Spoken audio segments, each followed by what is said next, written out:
Welcome back, everybody, to Theater of Blood, the all-new, the brand-new, only in Episode 2, All Horror All the Time podcast. I'm your co-host, Tony. I'm your co-host, Matt, and welcome, everyone. Welcome. We are here for Halloween week. It is days away. So close. Days away, horror fans. And we want to bring you, in Episode 2, we want to bring you some holiday viewing. For this holy month.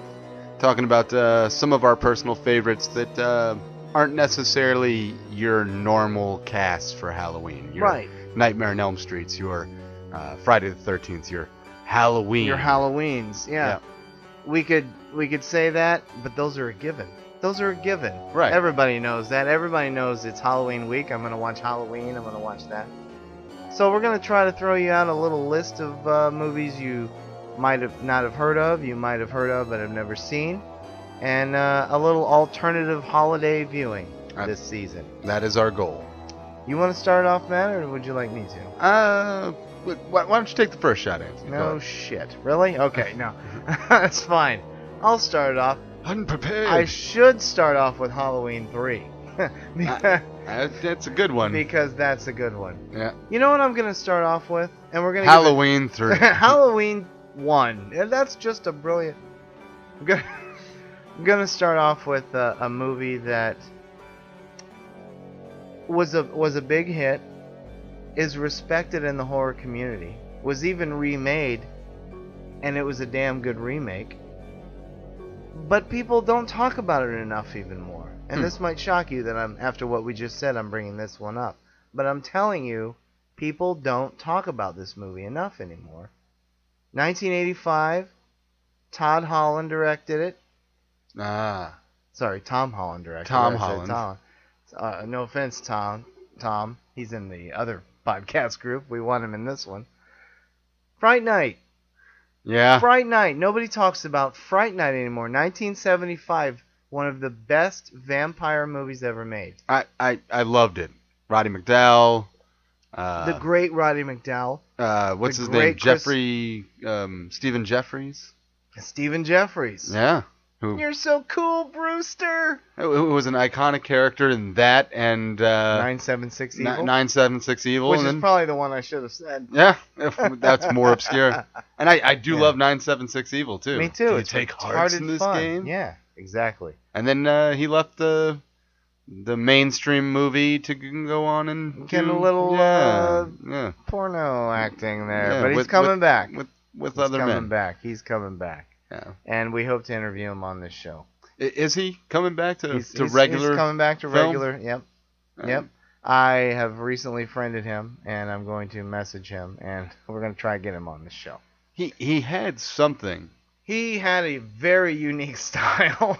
It was he was kind of awkward, but believable. Yes. He was like that kid in your neighborhood who was a little bit afraid to do some of the stuff you guys were doing. Right. But he did it anyway because all of you were. Because all the cool kids were doing it. Exactly. Right. So he fit in, but he didn't fit in at all. Exactly. And never did it work more than Fright Night. And again, it was a big hit. Everybody knows it. But it has been, I'm not kidding, and you have to agree with me, it's been kind of, as far as horror fans, been kind of put in the drawer. Like, it's there. We know it's in the drawer. It's easy to get to. But we don't pull it out all the time. And you should. Fright Night is a great, great, great film. Start to finish, there's really not an entertaining moment in it. And we can just go on and on. No, there is an entertainment moment. I know you're... There isn't a moment that goes by that's not entertaining. There's not one entertaining moment. No, it's just absolute shit. But Chris Sarandon was... Chris Sarandon is wonderful. Fantastic as the antagonist. Yeah. Wonderful. His bodyguard, whoever played him. I don't know that actor's name. I'm ill prepared there. Yeah, because he wasn't... I don't remember seeing him in much, but his cocky bravado while being the daykeeper was kind of cool, and his epic demise walking up the staircase was... That's fantastic. Oh, I loved it. And Marcy Darcy. Marcy Darcy. From Married with Children. Oh, what's her name? Amanda Bierce. Amanda Bierce. Yeah. It's a great, and you mentioned Roddy McDowall as the vampire hunter on TV, but he really is a vampire. Peter Vincent. Yep. It's just a great film. It is such a blast. There are frights, but it's not creepy, keep you up all night frights. Right. It's fun, roller coastery frights. And it's very well done. It's, as I said, entertaining from beginning to end, but it doesn't really have a dull moment. You start right off with them moving in next door, and it's already a little creepy, and Charlie's peeking out, and he sees too much. Yeah. And immediately, by the way. And within the first 15 minutes. Yeah. And it doesn't take itself too seriously, but it doesn't. But it doesn't go for all out cheese either. Exactly. And there's funny moments in it, but it doesn't come out of written comedy. It comes out of characters. And that is the only way to do it. People try to mix horror and humor unsuccessfully so often. I mean, we'll have a show about that.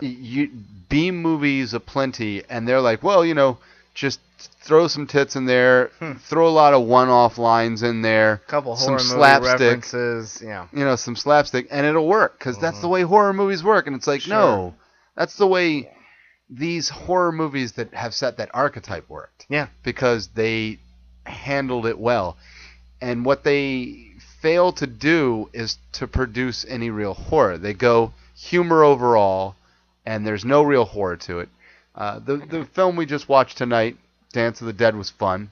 Yeah. But I would not put it in that category because it went for humor too much. Yeah. Went for humor too much, and if you're gonna do horror and humor, there has to be a wire-tight balance. Yeah, you have to give some real fear. Your Return of the Living Deads, your American Werewolves in London. American Werewolf is, in my opinion, I think yours too. Number one. Yeah. The textbook example of pure frightening horror and terror and just wonderful comedy that makes you gut laugh. It gives you a legitimate laugh, and it was a great way to, when you build up tension, that's when people are ready to laugh because they want that relief. They want that break.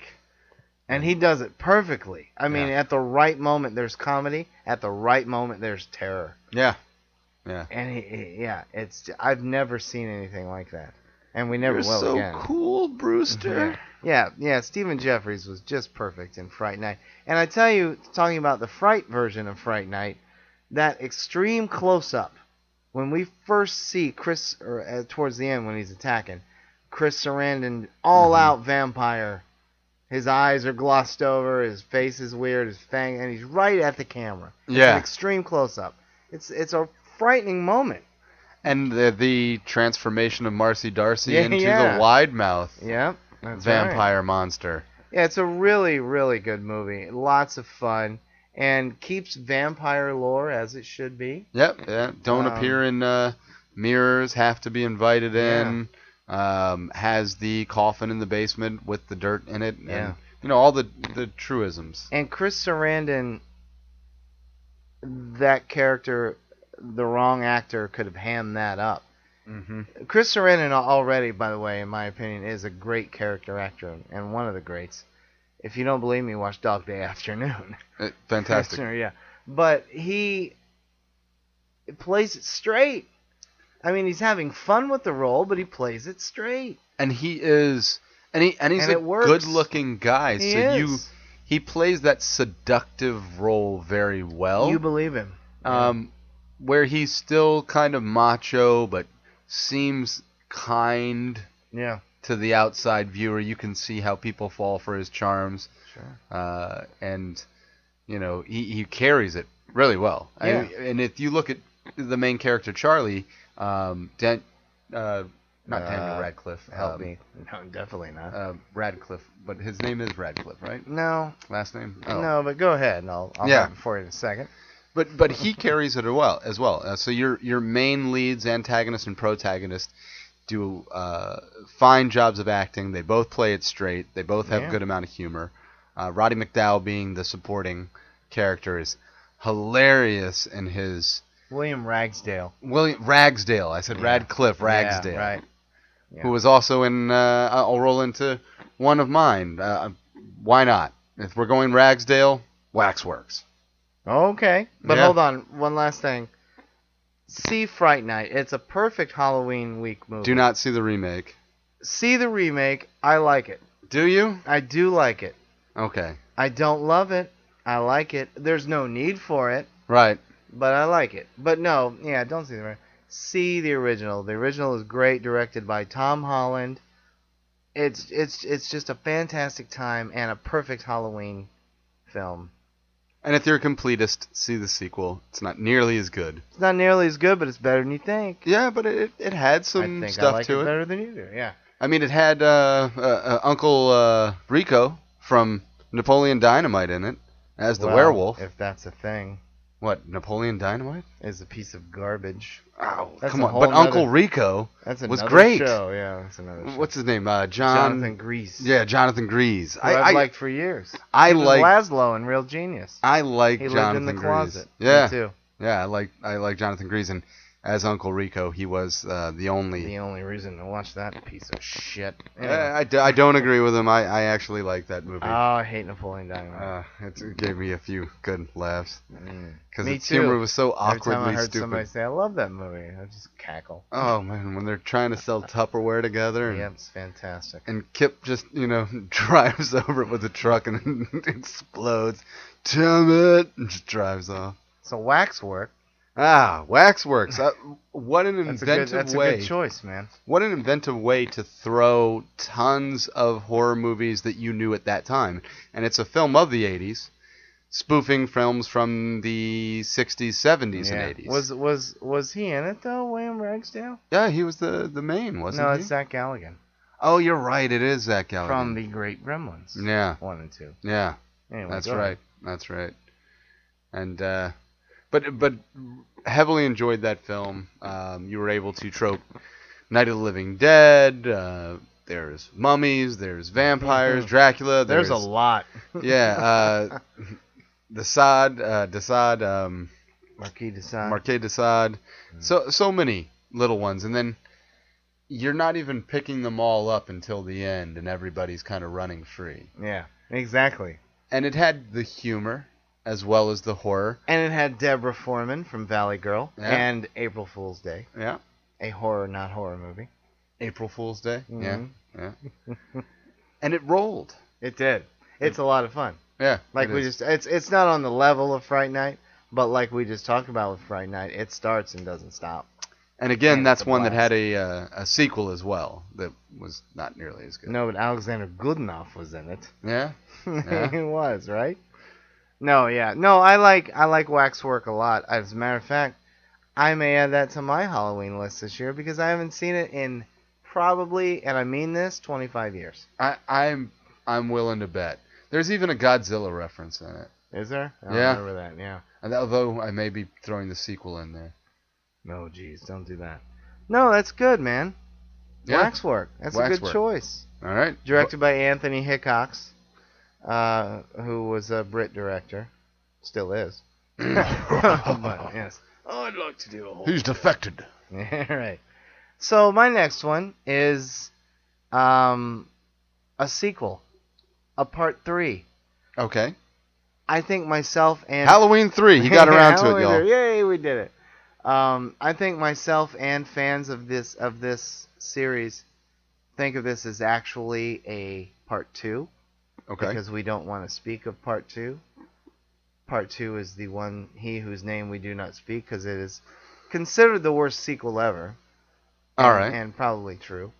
But my pick is The Exorcist 3.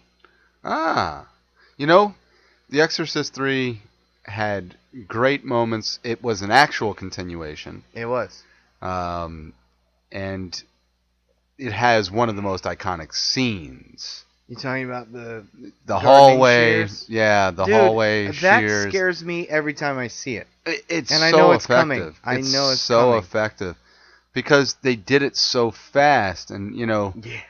It's just you have the nurse walking across the hallway, and then boom, yeah, she's there. And it's the blaring weird trumpets. Yeah. Yeah. You're like, holy shit.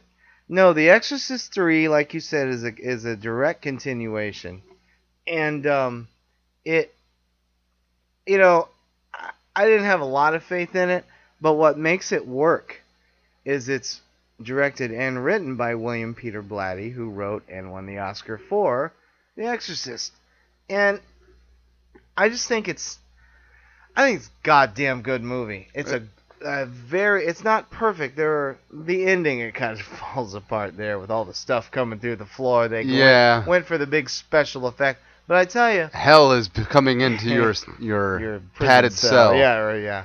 But him crawling around on the ceilings and things like that. It was before. Nowadays that's in almost every horror movie you see. That's where everybody saw it, probably. Yeah. It was an early one to do that, and very atmospheric, and to bring the character of Damien Karras back. Yeah. His body has lived through it, and one of Satan, the demons, is in him. Brad Dourif, yep. Giving another outstanding performance. I'm talking Brad Dourif is Oscar grade in that movie. He's fantastic.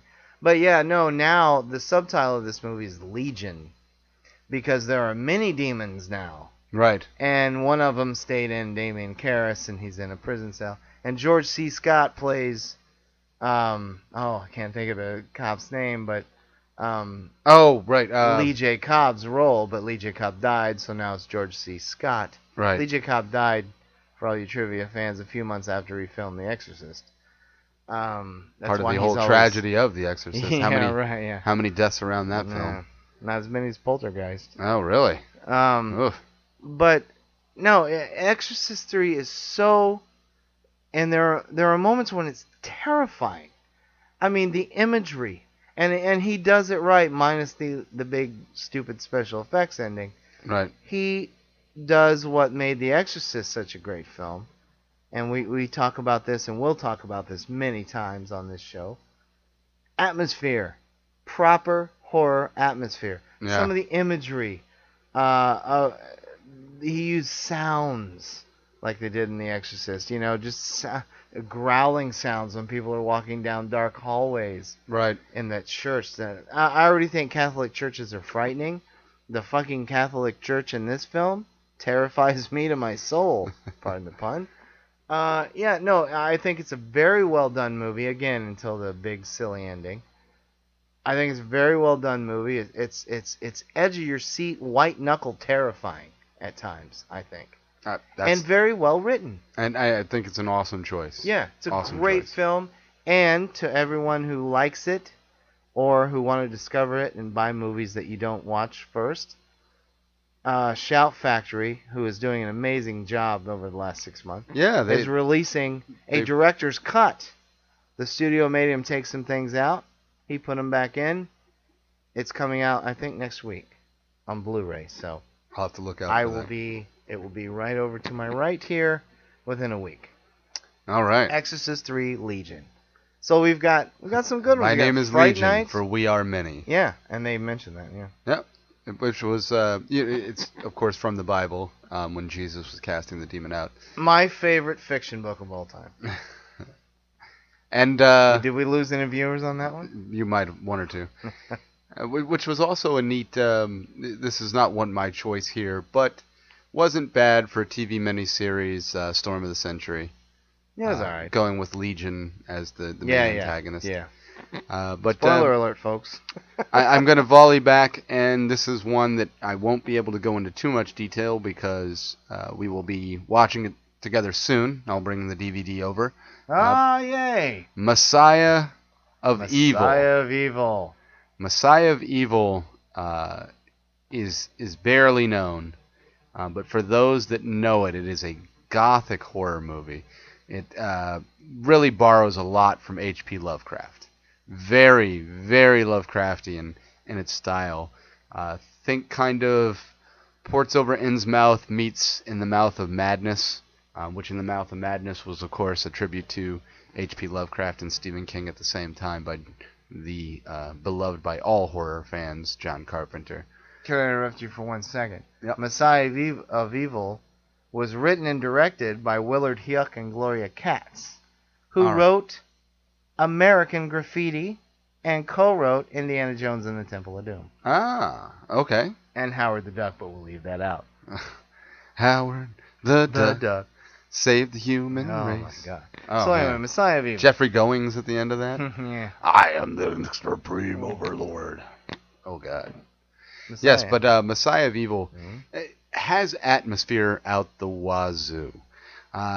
There are some bad acting, but overall the acting is not poor. The imagery is very impactful. It is very surreal.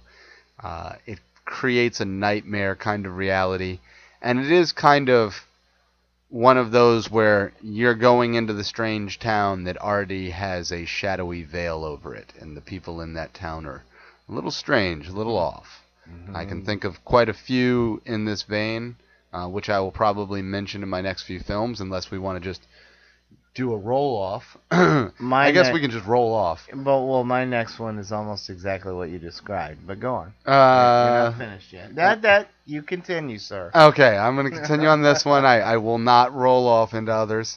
Instead, I'm anxious to hear what you have next. Let's volley this back. Well, wait, Messiah of Evil. Top it off there. Oh, okay. Definitely worth seeing. This is something that if you're a horror fan, you will identify with it. I have no doubts about that. There is one scene in particular that involves a movie theater that is, if you don't like the rest of the film, you'll like that. It is impossible to watch that scene without feeling the creeps. And I'm with you, folks. I will be seeing it for the first time myself because, strange as it may seem, I have never seen Messiah of Evil. And it has managed to pass by him. And Walter Hill has a cameo in it. Yes, he does. Yeah. Yes, he does. I love. And I know you know about the film, like you've known I know about it. Yeah, I know the film. I just don't know why it has escaped me all these years. So all right, that's a good one. My next one, you talked about creepy towns with there's something wrong with everybody in there. You want to guess? Can I take a stab? Take a stab. I'm gonna take a stab. Dead and Buried. You got it, baby. Dead and Buried. Dead and Buried. Directed by Gary A. Sherman, who did the great Vice Squad, by the way. Vice Squad. Dead and Buried is a great film, starring James Ferrantino, who Quentin Tarantino, who became a TV actor predominantly. But I love Dead and Buried. Dead and Buried is exactly what you said. It's almost. I remember when I first saw it on HBO. Because my dad heard it got bad reviews, so he wouldn't take me. What was it, 1982? 81. Yeah. So I couldn't see it on my own. I immediately, mind you, I was 11, and I'm already thinking this way. I immediately was thinking, oh, it's kind of a John Carpenter movie. And I had only seen The Fog and Halloween by then, you know what I mean? But you're not wrong. Yeah. The Fog is creepy town. Yep. Shadowy veil. And there's more fog in Dead and Buried than the damn fog. There is. There's fog everywhere in Dead and Buried. And it's such a very atmospheric film. The moment that the people kind of get into this town, it has a very unsettling feel. Yeah. Bodies are turning up left and right. Townspeople by the hordes are committing these murders. And they're random, it's the old lady at the market who's coming out and killing somebody in a vicious way. And we won't spoil you why this is happening. Yeah. Great reveals. I mean, written by Dan O'Bannon. Written by Dan O'Bannon. Alien. This is just after he'd done Alien. It was the next picture that he got involved in, and this is just before he did the great Return of the Living Dead. And I don't think Dead and Buried was a hit. It wasn't. I mean, most people don't even know what we're talking about right now. And I tell you, again, here we are already. I said we'd talk about it in future episodes, but proper horror atmosphere. This movie looks and sounds it's a creepy little movie. Yeah. Is it scary? It's creepy. It's creepy more than scary. It won't scare you. It's creepy and edge of your seat when they're James Ferrantino, who's the sheriff, and Melody Anderson, Dale Arden from Flash Gordon. Oh. They're trying to drive. They're trying to drive through the town at night, and it's real foggy, and there's just hordes of people coming out of the fog after them. Yeah. It's a great kind of a rip-off scene of The Fog there. Yeah. But it works. But it works very wonderfully. atmospheric. Yeah. It is. If and the you're great a horror Jack fan, you'll love Albertson it. from Chico and the Man plays a very prominent part in this film that we can't speak of. No, it's if you're a horror movie fan, man, it's a great film. A great film that, again, pardon the pun here, has been buried all these years. Has been lost. It has. And just think, it's from the writer of Alien. That's all. What more do you need, folks? Yeah, and the same writer of Return of the Living Dead. And director. He directed. Yeah. And it has some humor in it, but it's not the humor that he came with in Return of the Living Dead, which is also the first one that he actually directed himself. The humor here is macabre. Yes. It's a macabre humor. Yeah. And it works. And I love this film. I love Dead and Buried. I'm talking, I give it 4 stars. I do. I love Dead and Buried. I hold it in a very high regard. And people don't know it. Yep. And I hope, please, so far of everyone that I've named, please make this your choose this one of my list. Right. Go see this, or go get this movie. Watch it this Halloween. Absolutely worth it. You won't be disappointed. All right. Well, I'm gonna keep with that theme. All right. Of the shadowy veil of a town. Oh. And go with one of my personal favorites, very unknown to most, is a film called Let's Scare Jessica to Death. Hey, we saw that together for the first time. We actually did. Saw that for the first time together. Right. Yes, right. That's what I meant. Thank you, the old days of Netflix. I have to give a quick shout out. Netflix was an avenue for me to check out a lot of horror beyond my years. Oh my God, yes. Stuff from the past, and I could just burn still, through by it. The way, but it still can. Yeah. But now everybody thinks of it as the streaming site. We want to sponsor Netflix, so we love you. Yeah, no, seriously. Back before you even had a streaming access, when you would order your mail-in DVDs, I couldn't wait to get my new selections.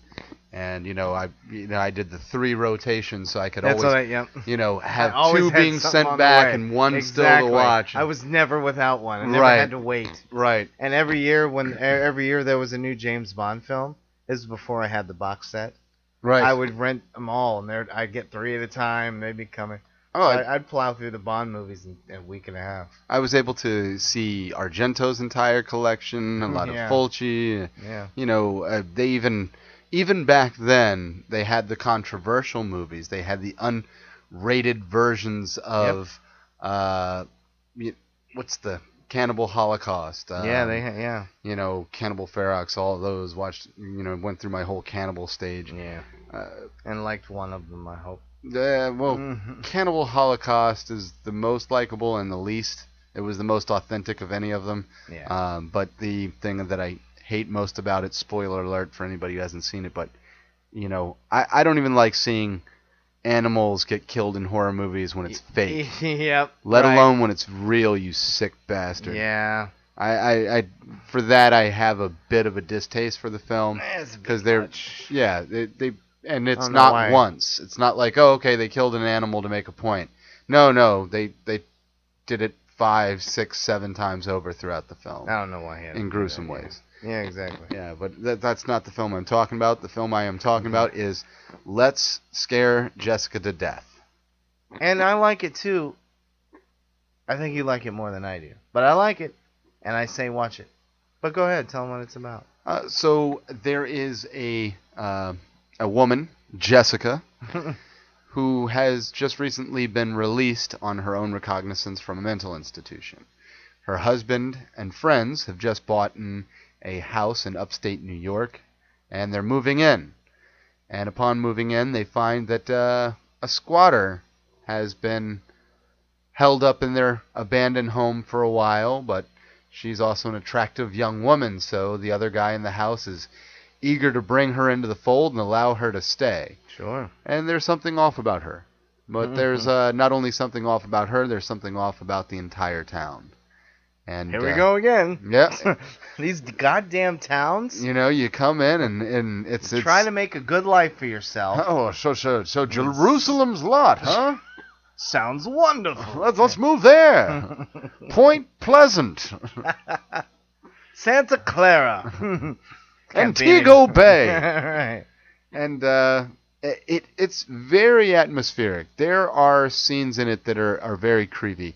Is this one that will polarize a lot of audiences? Yeah. Yes. There are some people that will find it nonsensical. There are some people that will find it slow. Too much of a slow burn. Mm-hmm. But Stay it's with music, it, pacing, timing, camera work. I always thought worked. There's some images in there that are truly creepy. Oh yeah, especially surrounded around the lake. So it's a lakefront property. Exactly, yeah. There's stuff that happens in and around that lake that is just creepy. Yeah, it's good stuff. I'd own it too. Yeah, it's a great film. That's a good choice.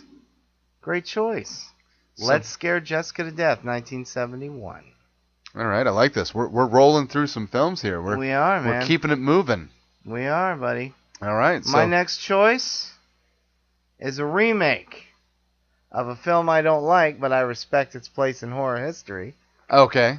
2001 Maniacs from 2005. Robert Englund directed by Tim coming Sullivan, back? Yes. Starring Robert Englund and Lynn Shay, the great Lynn Shay, who's going to be on this show when her schedule frees up. Yes. Lynn Shay, who has come back into a well-deserved... My God, yes. What a resurgence. Well-deserved fame with the Insidious franchise. She has gone from, I like that lady, who is she? To, hey, Lynn Shay. Right. Yeah. Right. And she carved out a niche for herself. She really did. And it's awesome that it's happened in horror, because she wasn't just in horror. I mean... she was in some Walter Hill movies. She was in comedies, Kingpin. One of the funniest things I've ever seen. Oh, and her role in specific as the landlord. That's what I mean. Yeah. Oh, God, hilarious. And you really shook something loose in me. Lynch. What is it about good sex that just makes you have to take a shit? Lynn Shay is just the best, man. Oh. She's wonderful. You can tell that she's down to earth. She doesn't take herself too seriously. Yeah. Just that's a cool woman. I can't wait to have the opportunity. It may be a while, but I can't wait to talk to her. Yeah, no, just very cool. Holy shit. And if you really want to go back with it, she was the teacher in Nightmare on Elm Street. That's right. When Heather Langenkamp has her dream sequence in the middle of class and her first real look at Freddy Krueger. Right. Yeah. I can go back a few years farther than that. She's a prostitute in Walter Hill's The Long Riders. That's right. She doesn't say a word. She just looks up at Randy Quaid. No, 2001 Maniacs from 2005. I rented it because I'm a horror fan. I had no faith whatsoever. I'm like, I don't like the original. Yeah. No offense, Herschel Gordon Lewis. And I was just going to say, we have to, at least, if we're talking about 2001 Maniacs, you have to talk about 2000 Maniacs, Herschel Gordon Lewis. And it was what it was. Grindhouse master. Well, yeah, okay. No, I respect his place in the gore history, but I've never liked an H.G. Lewis film. Ever. They're a slog, man. They're so bad. I'm sorry. But he pushed the limits. He did push the limits, and he kind of made it okay for that 70s extreme gore slowly coming. And you can say that 2000 Maniacs was one of his big two. There was that, and then there was Blood Feast. Blood Feast, yeah. And he had others, the Gore Girls, and he did a biker chick movie. Yeah.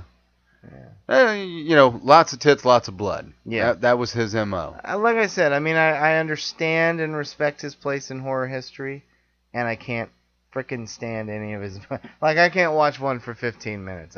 They're that bad to me. Wizard of Gore, was that? That was Wizard of Gore. First, I think. Yeah, that was his. Gore, his most known. But 2001 Maniacs is a remake of 2000 Maniacs. Yeah. And a bunch of. Should I spoil it? Well, I mean, you don't have to straight spoil it. Bunch of good old boys. There's some rednecks.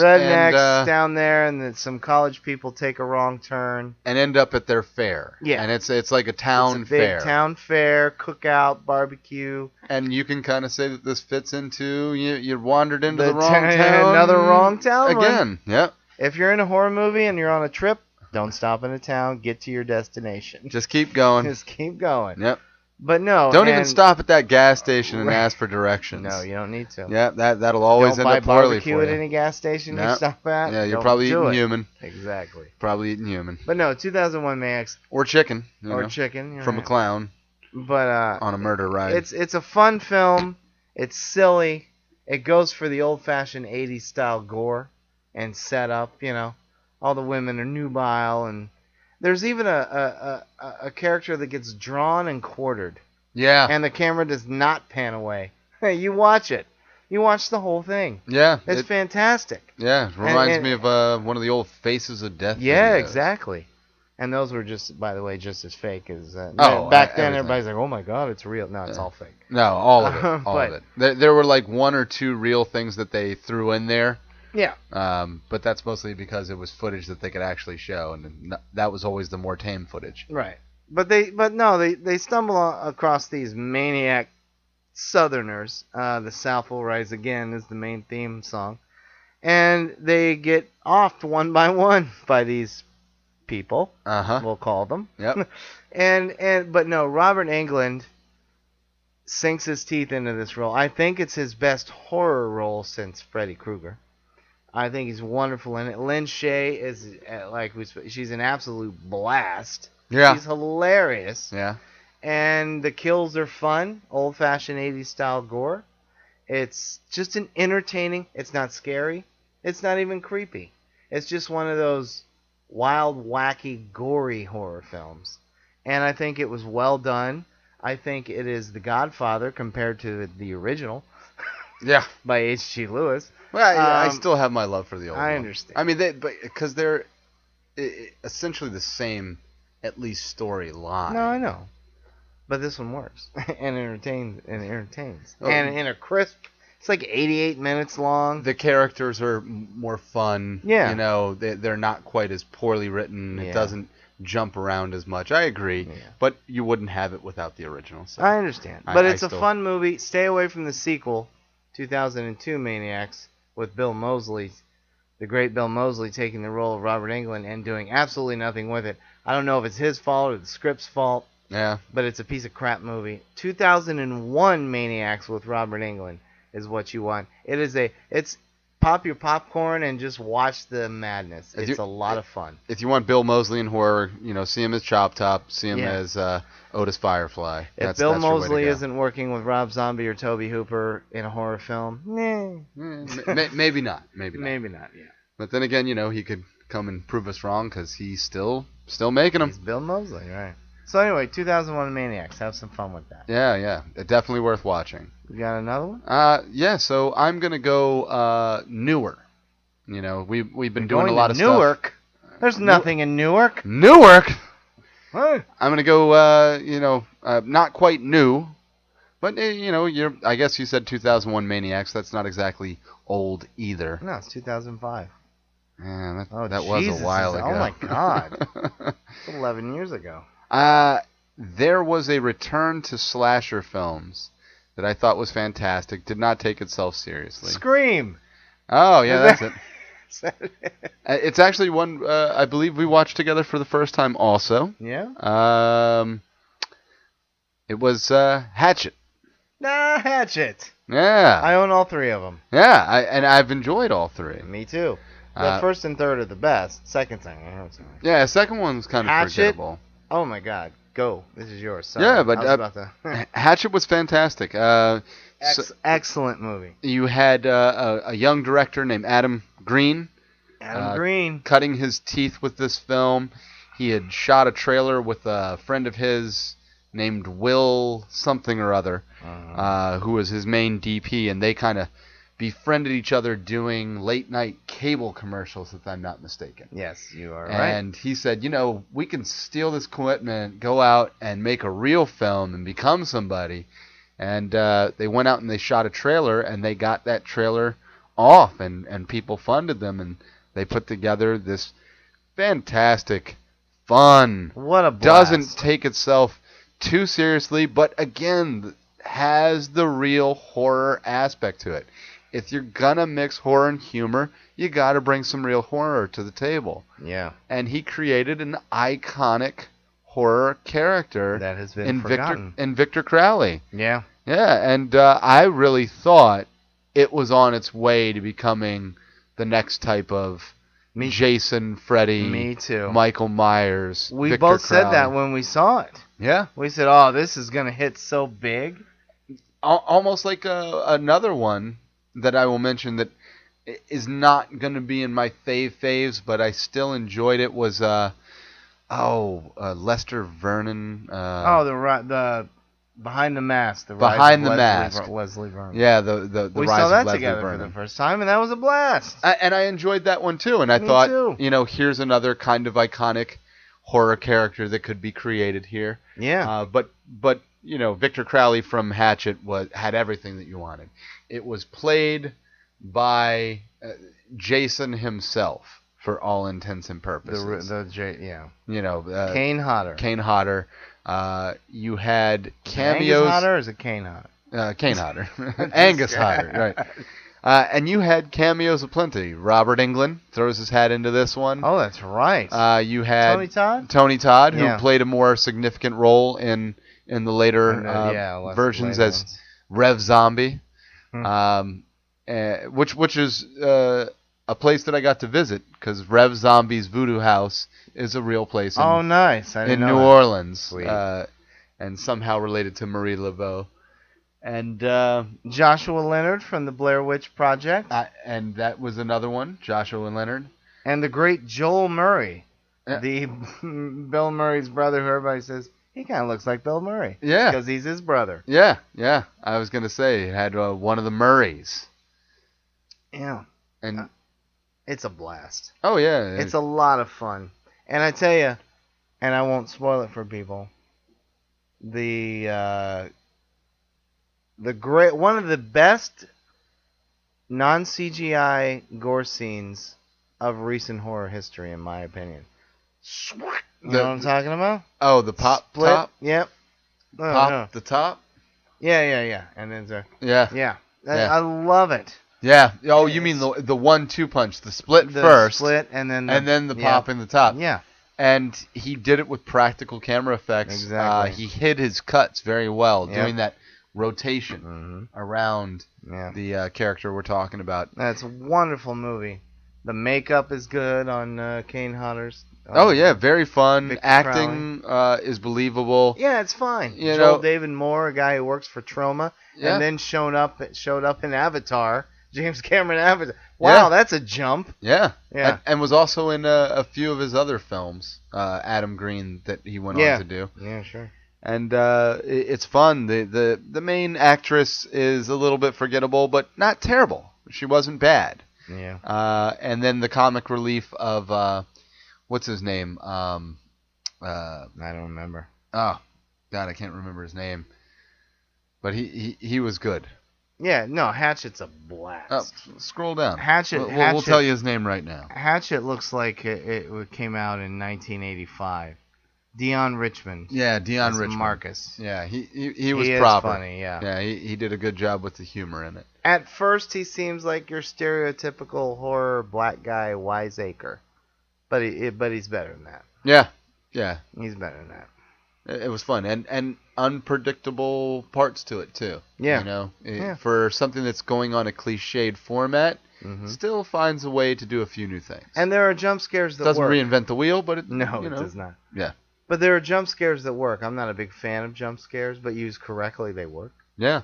And there are jump scares that work. Especially when you have a jump scare that happens, and then you go into a gory, bloody melee. Exactly. And it keeps going, The jump is just the start of the scene. Yeah. Exactly. And it's like, well, while you're up, Exactly. Yeah. Well, we scared you, now let's just gross you out. Exactly. No, Hatchet, great choice. All right. Love it. We'll do a couple more here. We're fine. I'm just checking the time, folks. I'm going to go big but small. And what I mean by that is, this movie's a big flop and nobody likes it. But a few of this person's diehard fans. Big because of the director. John Carpenter's Village of the Damned. It's a movie I think I like better than you. We spoke about it earlier. I don't dislike it, but for me, it was so much like the original that exactly. It didn't need to come out. It was just like, hey, the original in Technicolor. Yeah. So it's a remake of the 1961, I believe, Village of the Damned. Sorry, right. Children's the sequel, and a town. All these kids, these women are pregnant. All of a sudden. All miraculously at the same time, not having sex. Immaculate conception times the town. 50, yeah. And the children all come out, and they're all albino children. They all dress and act the same, and so on, and kind of hive mentality. Yeah, and they're slowly trying to take over the town, ergo the human race. Are they alien? Are they this? Are they that? We don't know. I don't think it's ever fully explained. But John Carpenter chose to remake it in 1995. It is not a great film. I'm going to start by that. Yeah. I don't want people, a John Carpenter film I haven't seen. Tony recommended it. I can't wait. Hold on there, folks. Slow your roll. It's a good film. I like it. And I'm not being biased because it's John Carpenter. It's good. It's cheesy and hammy. Christopher Reeve stars as the man who is trying to figure out what the hell's going on. And plays a very good role. I mean, for someone who was pretty much typecast as Superman and lost out on a lot of possible roles after that. Yeah. Playing that character. He did great work before playing Superman. Sure, and after. And he did after, but... He just had a hard time finding the great films. Yeah. But he was always good. I always liked Chris Reeve. Oh, no, he's fantastic. Likeable guy. Yeah. But Kirstie Alley's in it. She gives a really good performance. Yeah. And Mark Hamill is this psycho priest trying to stop the kids. Yep. Michael Pare has a cameo. It's a well-done film. He filmed it on Carpenter likes the California coastal towns. And Antego Bay. Yeah, Antonio, by the way. Antonio.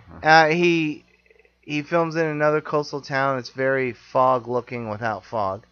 But the problem with it is he tells the story straightforwardly. Like you said, it's almost a carbon copy of the original. There's no reason for it.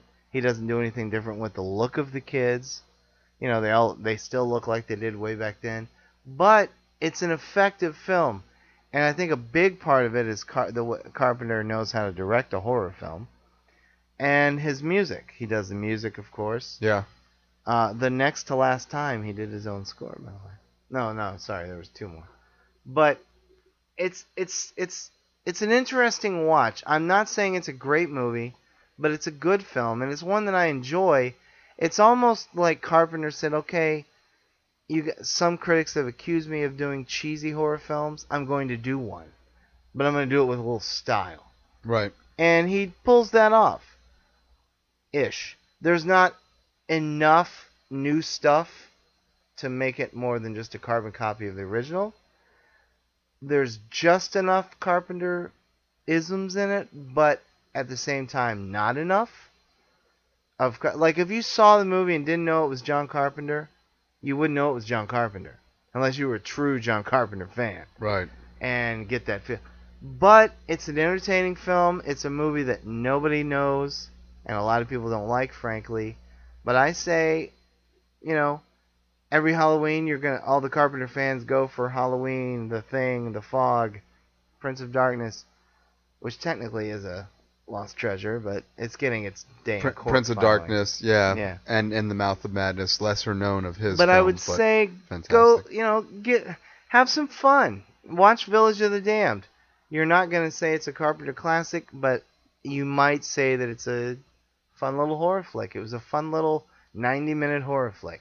I don't think you'll regret it at all. Yeah, and the reason I mentioned it on the show is because not enough people see it. It's his biggest financial flop of all time. It was thrown into theaters 2 months after In the Mouth of Madness. Really? And In the Mouth of Madness didn't do well.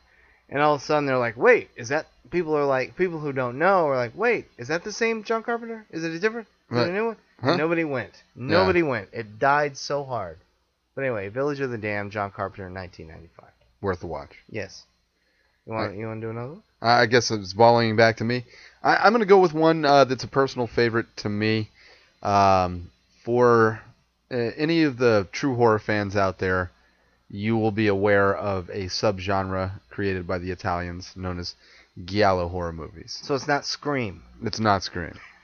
But giallo is kind of a murder mystery that goes heavier on the gore and the suspense to really push it over the edge to become horror. And we will teach you all of this on our Giallo show. Yeah, Giallo show is definitely coming up. If you want to look at Giallo, you can go back to Mario Bava, starting it. The person who really owned it and made it his own is Dario Argento. He's made my favorites in it. But the one I'm talking about right now is not Italian at all. It is mimicking the Giallo style, but it was done as an American film. And it was originally released under the title Communion. But the actual title is Alice, Sweet Alice. No, Alice, Sweet Alice, you silly goose. Yeah. I know that movie. We watched that movie together. Yes, we did. Yes, we did. Yeah. We both had seen it independently, yes. Yeah. And it has that style marked perfectly. Has a young Brooke Shields as a child in her first role as the little sister who is the murder to start the whole mystery race going. Mm-hmm. And the main person of interest by the police is her older sister. And by older sister, she's still preteen. Young girl. Like 13 or 12, right? Right. And her name is Alice. And they grow up in the church, but heavily involved in a church family, very Catholic. And there is a murderer amidst who runs around in a yellow raincoat, a la another one of my favorites that I could have mentioned. Don't Look Now. Don't Look Now. Changed it from red to yellow. Yeah. Donald Sutherland, right, exactly. And Julie Christie. Schwing! Pardon me, folks, but Julie Christie is beautiful. Oh, Don't Look Now, fantastic atmospheric film. It's a brilliant film. If you haven't heard of that one, that's another one to check out. If you haven't heard of Don't Look Now and you haven't seen it, see it above everything else we named tonight. I mean, really, really. And don't tell them a thing. Fantastic. Don't say a thing. Yeah. Exactly. But anyway. I mean, it just opens with like tragedy and sets a tone that's dark. There's no humor in that film. Maybe the greatest sense of dread in any horror/thriller ever. Yeah. There is no humor in that one. No. And the wide shots that they use. Venice. They turned Venice into a frightening place. I mean, really frightening. It's a city. It's a beautiful city of love. Coming to Venice. No, it's scary. I'm not fucking going there. Yeah, exactly. Fuck you and your canals. I'm not walking around down there. Yeah, I always see killers running across those bridges off in the distance. Yeah. And when you look over, they've made it across the bridge, and you just missed them. Yeah, exactly.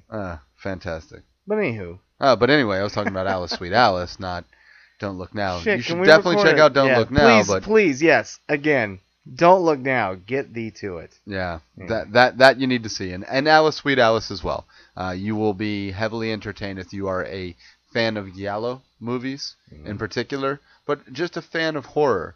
It has enough mystery to keep you intrigued and very iconic imagery. All right. I like it. I agree, but I concur. You concur? Let's do one more quickly each, and then we'll wrap up with what we promised last time. We'll give a quick review to a movie we saw recently. All right. I'll do my last one. And it just left my head, folks. You want to do your last one real quick? I had it ready, and it's gone because I started thinking it was something else. He's ready to do his review now. Yeah. Okay. I didn't have my next one in mind yet, but I can come up with one. I apologize. We're biding time here as we. Oh no, I'm sorry. I know what it is. I apologize to you and everyone out there listening. Getting ready to hit the stop button. It's a Tobe Hooper film. Okay. It's a Tobe Hooper film, and it is one that people don't know about. And it's a remake and it's called The Toolbox Murders. Ah. Who's that in that apartment over there? No one. Wait. Is it? Is there an apartment there? How come there's such distance between this one and that one? Co-starring the great Angela Bettis, by the way. We could do a whole show of Lost Treasures about Lucky McKee's career. Yeah, Angela Bettis from May, which Sick Girl. Sick Girl, one of your favorites. Oh my God! And The Woods. Yeah. Yeah, she's in The Woods. You son of a bitch. Yeah. Actually, her voice only. Which is a quasi remake to my favorite film. Exactly. But no, The Toolbox Murders is a remake of a shitty 70s grindhouse horror film. Yeah. Where Cameron Mitchell is a murderer, and he murders with things in his toolbox. Right, exactly. And that's about all it is. There's not a lot of motive, and who gives a shit. But Tobe Hooper created this really interesting movie. There's a killer in the walls of an apartment building. Right, and so he can get into any and all apartments. Apartment, yeah.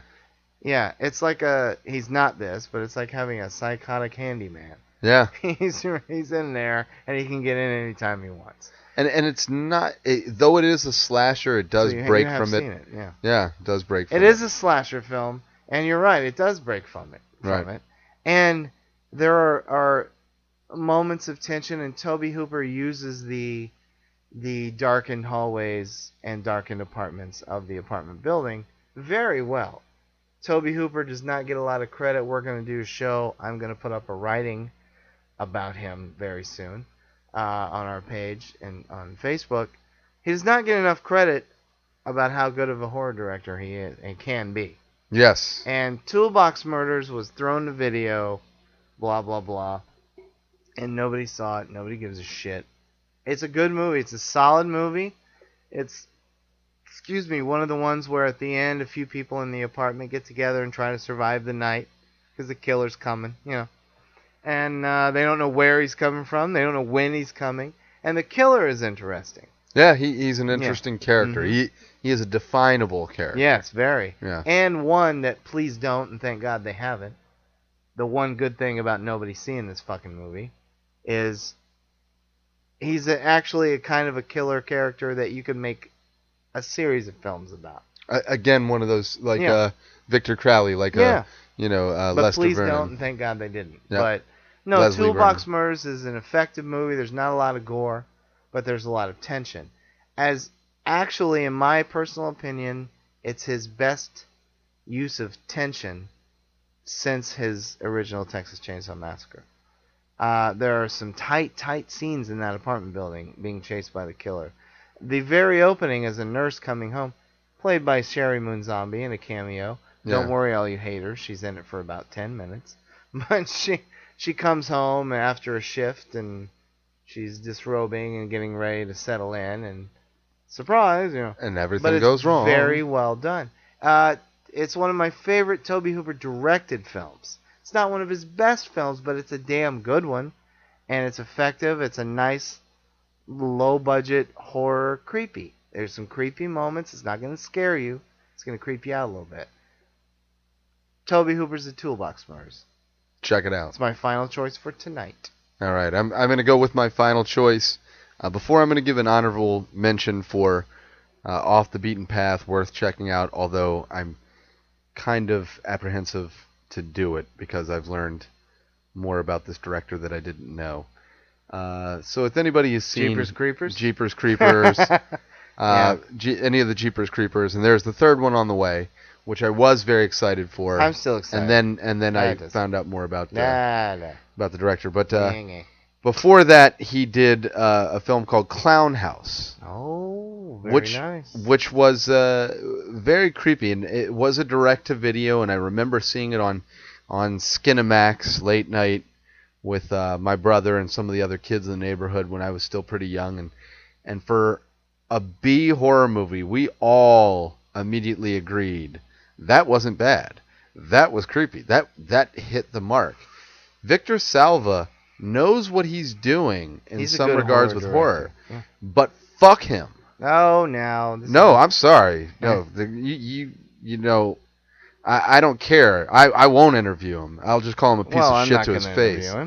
I don't want to interview him. I don't want him on this show. Yeah, no, but his movies didn't do it. He did. Yeah, it's true. No, I can like the film. That's the way I have to look at it. And I'm mentioning the film because it did reach me. It did hit me atmospherically. And if you don't know what I'm talking about, just look it up. We don't need to bring it up on this podcast. Victor Salva, director of Controversy. Just look him up on his Wikipedia page. His picture comes up, and you can see what kind of picture it is. Yeah, no, he's a piece of shit. He is. But I agree with you. A capable horror director. Goddamn good horror director, yeah. Yep. So that is not my mention, but I threw that out there as an honorable mention. But Clown House is a creepy film. I agree with you. But my hit for the last one, I want to go off on a bang, is known, but not as known as a lot of people think of it. And it had a god-awful remake which turned some eyes to it. But the original Halloween. Black Christmas. Just kidding. The original Black Christmas. Wow. It's sad that is a hidden gem. It is. It shouldn't be hidden. And you just mentioned Halloween. It was John Carpenter's biggest influence when he made Halloween. It was, and he admits that. And it predated it. It gave the... Predated it by 4 years. By 4 years. It gave the killer having the POV cam through a mask style. Hiding out in the attic. The whole sorority house thing. Yeah. He hit so many home runs and created so many genre styles in that film. Director Bob Clark.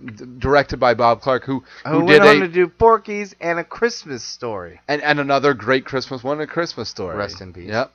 Bob Clark just hit an absolute home run with this film atmosphere. Yep. The killer is so creepy. His motives are really unknown.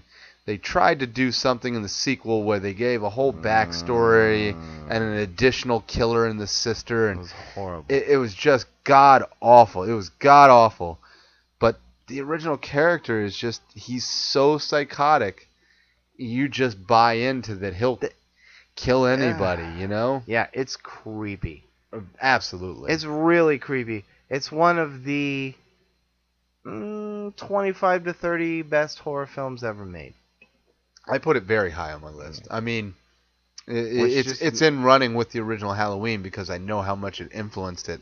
But not just because of how much it influenced it and that I love Halloween. It stands on its own. Yeah. Halloween or no, this movie is on equal rights in my opinion. Ish, yeah. Equal rights. With that. Yeah, I agree. For me, equal rights. And in some ways, I don't say that it tops it because Halloween is, flawless. But so is this film. Yeah, this film is flawless too. This film left on a darker note. Oh, yeah, it did. And as a horror fan, the ending was more satisfying to me. It creeps you out till the final second. Oh, no. I mean, the ending is the biggest creep out. It's the biggest creep out. Yeah, you're right. It's the biggest creep out. The biggest creep out, yeah. The original, folks, let's get this straight. 1974, Black Christmas. Directed by Bob Clark. Directed by Bob Clark. Do not see the insipid remake from whenever the fuck that came out. And I will watch remakes. I'm not... Me too. I'm not a fan of the remake machine, but I'm going to watch them and give them my own opinion. Yeah, and sure. sometimes they're done by a capable director who's doing correct homage and still giving you something new. Right. Sometimes they try too hard to do the exact same thing, which would be my gripe with Village of the Damned. Again, not a bad film. And it's my gripe too. It's not a bad film. It's just it was the same film, just updated a little bit. Yeah. And but every once in a while you'll have a good remake. Black Christmas was not it. No, but the original is one of the best horror films ever made. And very quickly, I've got to do one more. Okay. Because I was going to make it my first Here we go, another hour and a half show, folks. I was going to make it my first one, and I didn't do it. And you're welcome to do one more if you'd like. Very quickly, because of time, I put this film in my top 15 horror films of all time. Okay. And nobody knows about it. They only know about the, again, insipid, atrocious remake that came out that was just head-scratchingly awful. It is from 1979. My father played it at his movie theater. He let me and my friends go in and watch it. After the first 15 minutes, we walked out terrified. We were only freaking 11 years old.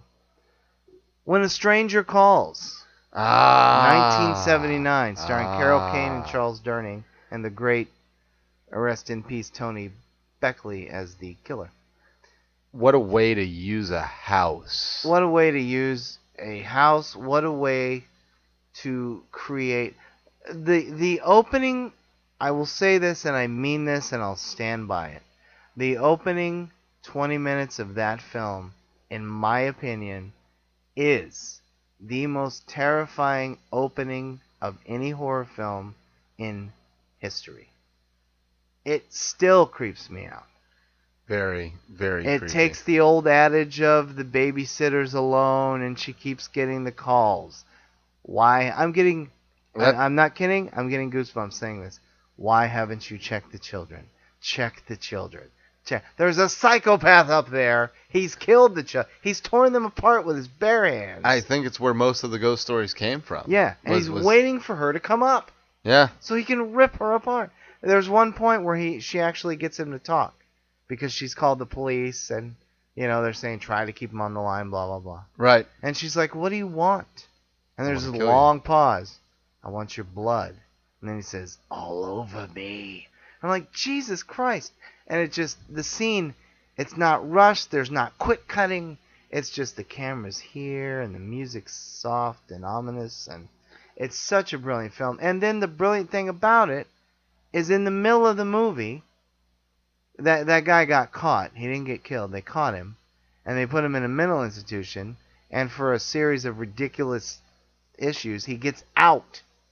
And so the whole middle of the movie is watching him. It's character building, and he meets the great Colleen Dewhurst in a bar, and they talk, and some creepy shit happens, but it's like character building. And then at the end, it's, 15 years later or something. Yeah. Carol Kane is now grown up with her own family. And he's back. He's back. And we'll leave it at that. Yeah. And it's just one of the most terrifying movies that nobody finds. And it was a big hit at the time. And then, but like Fright Night, it's been shoved in a drawer. Right. And nobody fucking remembers it. And I can see why you made the association from Black Christmas with the series of phone calls. Exactly. That's what made me think of it. Yeah. Yeah. It was going to be my first one I did tonight. I was so excited. I was fantastic. Ready. And I blew it. No. And it had a way of, the way the killer in the scenes is off-screen but on-screen. Yeah. Very Peeping Tom-esque, if you remember Peeping Tom. God, yes I do. Yeah, Michael Peeping Powell. Tom. It's a wonderful film. Had that kind of atmosphere to it. Really, really iconic. It's terrifying. It's a terrifying film. One of my favorite horror films. All right. Yeah, sitting in the drawer with Fright Night for some reason. What's wrong with you people? But anyway, did you want to do one more? That wasn't fair. I got one on you. Oh, no, that's okay. I mean, if I were to throw one more out there, let me think of what. Scream? That's you're really trying to push that one through, aren't you? No, I'm not. I'm trying to get people to realize it had its time and now it's Aren't we going to ease into our audience? Easy. Yeah, right. Okay, so I'm going to talk about a horror movie that I love that no one really knows about. And, this is our last one, right? No. Is it Scream? It is. I'm sorry, folks. Go ahead. Back to you. So, directed by Wes Craven, it is Scream. No, yay! No, Scream was one of my favorites. It's okay. No, I don't really have my last one lined up, so... okay, don't worry about it. Yeah, I wasn't expecting to go again. No, you don't have to. I just didn't want to be unfair and It's Dog Soldiers. Dog Soldiers is a good one. I do love it. I love it. If you haven't seen it... Did you just look up there and see it on my shelf? No, I didn't. Oh, okay. I could go into werewolves, but... We will. One of my favorites... I'll finish with this one. Okay. It's old enough that people should give it a shot and probably don't remember it. If it wasn't for the bad costume of the werewolf itself, it would be a lot better. But Silver Bullet. Yeah, I knew it. Right when you said that. Yep. That's a good one. I love that movie, though. I love that movie. It's a lot of fun. Oh, and the book, Cycle of the Werewolf. Oh, yeah, the book's fantastic. Which was released as a serial by Stephen King. It was released chapter by chapter in a magazine. Yeah. And it's just such a cool story, werewolf story. Small town, New England town, of course, Stephen King in a New England town. Young boy in a wheelchair, played by the late Corey Haim. Corey Haim. Yep. God starring rest his soul. two people that drugs ruined their life. Yeah, him and Gary Busey. Corey Haim and Uncle Gary Busey. Yeah. Gary Busey's the train wreck that keeps on going. He is. But I tell you what, I hate to say it because it's Silver Bullet. That's one of the last great performances he gave. It's when he was still acting. Yeah. He hadn't had his motorcycle accident yet. Yeah, he wasn't. His brain wasn't jumping from A to B. And many of you kids out there, we can say that now. Do you realize that? You don't remember Gary Busey when he was normal and straight. He was a great actor, and also nobody Lethal Weapon, probably. you know. Oh yeah, Mr. Joshua. Yep. What a lot of people don't realize, all you young'uns who have to bitch about having to wear your motorcycle helmet, it's a law because of Gary Busey. That's right. Yeah. Because of his motorcycle. He had a motorcycle. If you want to know why Gary Busey is as nuts as he is, he was riding a motorcycle at 1,000 miles an hour without a helmet, crashed, had his brains hanging out of his head, and they had to do surgeries and years of drugs and surgeries, and so we get the Gary Busey we have today. Yeah, who can't hold a single solitary thought in his head. But he's still awesome. I mean, that is, yeah. You know, I figure that's the reality show I want. You know, don't give me the Osbournes. Give me the Buseys. Give me the Buseys, right. I want to see the Buseys. That is quality television right there. It is. Actually, I wouldn't watch that either because reality television is shit. It is. And if you watch it, you're a moron. Yeah. No, I don't know why I had to get all Nick Nolte on. It's not reality. I don't give a good goddamn. You know, I would love a Gary Busey, Nick Nolte, like, buddy cop movie. That'd be great. You know? What do you want to do? I don't know. But anyway, Silver Bullet. Yeah, Silver Bullet. Story of a small town werewolf. Not going to tell you who he is, the but... great Everett McGill. Yeah. I'm sorry, I just spoiled it. And there's another scene with the fog when they're out in the woods. Yeah, you're right. And the werewolf is starting to pick off the... I think they were out there to search for a kid who had disappeared. I don't remember. It was a search party. Yeah. And the search party starts getting taken out. And I like it, though. It's a well-done film. Yeah. You know? I mean, it could have used a little oomph in the screenplay, but it works.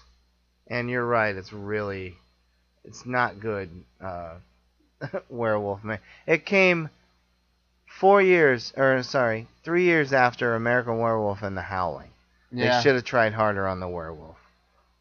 They really should. I mean, it looks like a bear, an overgrown bear cub. It does. Yeah. It's almost kind of cute. Yeah, it is. It's directed by Daniel Attias, who went on to do television work for the rest of his career.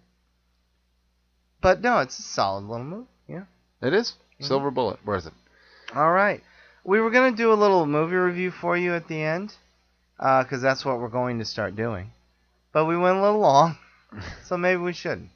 Yeah, we can leave that to the next time. Yeah, we'll leave it to the next time. Well, we can do a super short review. We just watched... You want to do it? Let's do it. Yeah, let's just do it. Because we promised the folks, yeah, this is our format. Yeah, and here it is. Keep with it. We just watched a film that Anthony recommended to me. He said it was fun. Don't look too much into it. It's not great. It's poorly acted.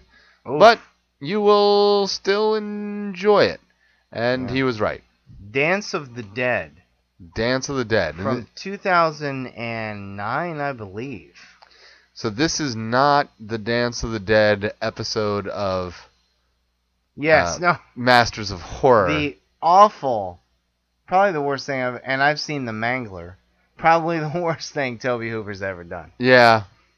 Which was, based off a Stephen King very short story. Yeah. And, No, I mean Tobe Hooper's first Masters of Horror episode. Oh, Dance of the Dead. The worst thing. And then he came back and totally hit it with the second one, The Damn Thing. Oh, The Damn Thing's one of the best. Yeah. We'll do a whole show of Masters of Horror. That'll be Masters great. of Horror deserves its right. And you know what? I'm gonna borrow those season 1, season 2, and I'm gonna do a reburn, and I'm be ready for it. There you go. Yeah, but Dance of the Dead Dance of the Dead, it's a fun little movie. It's kind of a tip of the hat to Night of the Creeps, directed by Greg Bishop, who went on to do not much. Go back a second. Was that all the same director? Yeah, and he did an episode of VHS Viral, which isn't good. Oh, okay. And just other stuff that nobody's seen. Okay. Yeah. Oh, wait, Siren. Yeah. So he's the one who's getting the one spinoff movie from. Siren is a spinoff from VHS. Is it? Which one is that? Yeah, it's the girl. Oh, it's the girl, so he's doing it. All right, well, it might be okay. Yeah. But no, Greg Bishop, he's all right. Yeah, Dance of the Dead. It's a fun little movie. It's kind of a nod to Night of the Creeps and Night of the Living Dead and Dawn of the. I would say Return of the Living Dead. Return of the Living Dead, and yeah, it's a bunch of teenagers on prom night. Their town very tongue in cheek. Their town is next to a nuclear power plant. Yep. And it's not really. They never are really clear how the nuclear stuff gets into these people. Right, or what's actually causing them to come back. And apparently it's been going on for a little while, because it has a Cemetery Man-esque Cemetery Man. Yeah. Who is kind of keeping things in check until the dumb kids break in. And he has to go collect body parts from zombies trying to get out of their grave. Yeah. Which I thought was clever. And I think the real point of it was that they don't get too restless as long as the kids don't go in there and go crazy and stir them up. But the kids stir them up. And then the kids go stir them up, and then all the zombies come out. Yep. And they all go through the town. And it's a like you said, it's a tongue-in-cheek movie. You're not going to want to run out and buy it, but you might say, hey, I'll watch that again someday. It's pretty fun. It's silly. It's badly acted, poorly written. But at the same time has some clever things in it. It does have some clever things. And well paced. Very fast. Yeah. It sits at like 100 minutes. It sits at 100 minutes. Very quick. Even under. You said an hour and 20. Yeah. So 80 minutes total from beginning to end. And does it pace as fast as, say, Wreck? No. At about the same time? No. But it once it gets going, it keeps going. And I'm not going to say it keeps the tension on, because it doesn't. It doesn't. It goes for humor first. And too much, I think. It does. And that's its downfall, is it downplayed the horror and went too much for humor. Whereas they could have played up the horror just a little bit more and actually had something. But there's some decent gore. It's not scary. Don't think that. Yeah, no. At all. It's not creepy. It's not scary. It's not even edge of your atmosphere. Seat. Yeah, but no it's characters fun. that you really like give the a main crap kid, about. The pizza delivery guy. I like him. I like nice the coach, but I did not like Coach. But they're caricatures more than characters. Exactly. No, you're right. Yeah. And I don't know if that was the point they were trying to make, but they were. But no, it's a fine movie. It's it's a lot of fun. We're not saying necessarily don't waste your Halloween weekend with it. Yeah. But if you're ever doing let's watch some non-George Romero zombie flicks for fun. Do this. If you want some light beer, this is your watch. Exactly. If you don't really want to think about it too much, you just want something fun to put on that'll be over fast, and you won't feel like was complete crap, that you wasted your time. This is a good watch. Dance of the Dead, sure. Is it going to be something that you're talking about 3 months after you watch it? No. And there is some humor. I mean, some of the humor works. A little bit of it. The gore is fun, and a couple of things are clever. How they get the zombies to stop for a second. I thought that was kind of clever. Yeah. And the thing with there's somebody talking in the foreground, where in the background somebody's taking out zombies. Yeah. I thought that was clever. Yeah, it's just a kind of a little mini fun. In a world of Guinness, it's a Mickey. Yeah. Which is very fitting. Right. For tonight's evening. So, there you are, folks. You have your list. You have your list of hidden gems for this Halloween. Now, we're not saying don't watch John Carpenter and don't watch Tobe Hooper and don't watch Romero, but add these to Craven add a few of these to the list. Yeah. Treat yourself. Yeah, there's some gold in these pages. There is. There's much more. We'll get into more hidden gem shows. Yeah, we'll have plenty of those. Much more of those. But these are all worth it. Yeah. And look forward to our upcoming shows. Again, we're going to have more interviews. We're going to have giveaways. Giveaways coming soon, folks. Yeah. Anthony literally just showed me our upcoming our prizes. Little prize pack. Yeah. So we're going to start some competitions. Yeah. We're gonna try to come up with something fun that you can't check, that you can't go to the internet and check. You know what I mean? Which is nothing. Yeah, which is nothing. I'm sorry. We live in the days now that you just don't have to take what your dad said was fact as fact anymore. But we're gonna trust everyone. Dad, where does this come from? Well, that comes from storks. All right, Dad. Google said you're full of shit. Yeah, right. Dad, Google say storks don't do anything. Yeah. But sell elastic pickles. Yep. Anyway. All right, folks. Well, that was our list of Halloween hidden treasures for you. Yeah. And we hope you enjoyed it.